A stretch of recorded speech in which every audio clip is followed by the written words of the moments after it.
سر جی، بہت سے مردوں کا مادہ منوی یا پتلا ہو جاتا ہے، جس کی وجہ سے ان کو بہت سے مسئلوں کا سامنا کرنا پڑتا ہے۔ بتاتے ہوئے بھی ان کو شرم محسوس ہوتی ہے، شرم آتی ہے، کسی کو بتا نہیں پاتے۔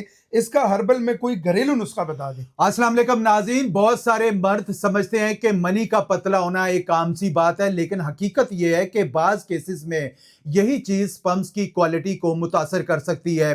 بعض لوگوں میں یہ مسئلہ ڈائٹ، لائف سٹائل، سٹریس یا جسمانی کمزوری سے بھی جڑا ہوتا ہے۔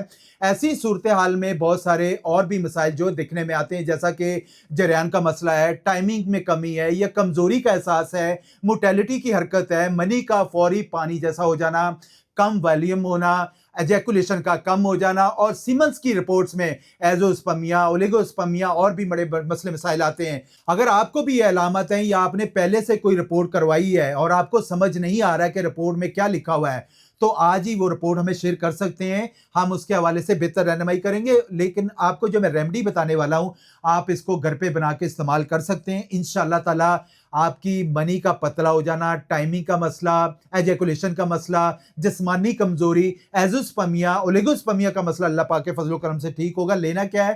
سفید موسلی لے لینا آپ لوگوں نے 50 گرام، تخم ریحان لے لینا 50 گرام، گوند کتیرا لے لینا 50 گرام، تباشیر 50 گرام، چھوٹی الائچی 50 گرام، کوزہ مصری 50 گرام، جند بدستر 50 گرام، پمبا دانہ 100 گرام، اکر کرا 50 گرام اور زعفران 3 سے 4 گرام۔ آپ ان ساری چیزوں کو بلینڈر میں بلینڈ کر کے پاؤڈر بنا لیں۔ آپ نے 1 چمچ صبح ناشتے کے بعد پانی کے ساتھ اور 1 چمچ رات کو کھانے کے بعد دودھ کے ساتھ استعمال کریں۔